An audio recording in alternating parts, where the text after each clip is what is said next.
घोटकी से हमारे bureau chief Syed मंदर शाह की रिपोर्ट के मुताबिक घोटकी से ताल्लुक रखने वाले सियासी कारकुन रहमतुल्लाह मलिक, जिन्होंने पूरी जिंदगी पीपल्स पार्टी के लिए वक्फ कर दी, आज कराची के अस्पताल में गुर्बत और बेबसी की तस्वीर बने हुए हैं। कुछ अर्सा कबल कराची में होने वाले हादसे के बाद वो अस्पताल में जेर इलाज है। अफसोस की बात यह है कि कोई भी सियासतदान या पार्टी रहनुमा उनकी अयादत के लिए नहीं गया। गुर्बत की वजह से वो अस्पताल में लावारिस हैं। सियासी जवाब जिसके लिए उन्होंने अपनी जिंदगी वक्फ की, आज उन्हें फरामोश कर चुकी।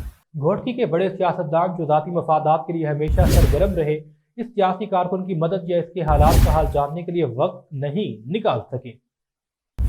गरीब कारकुनान की बीमारी और मौत का किसी को कोई एहसास नहीं। गरीब आवाम और कारकुनों के साथ इस बेहिसी को शदीद तनकीद का निशाना बनाया जा रहा है। मकामी समाजी हलकों ने पीपल्स पार्टी की क़यादत से मुतालबा किया कि वो अपने मुखलिस और दरीदा कारकुनान का भी ख्याल रखें। अब वक्त आ गया कि रहमतुल्लाह मलिक जैसे कारकुनान की खिदमात का सिला दिया जाए, शानदार इलाज की सहूलियात फराहम की जाएँ।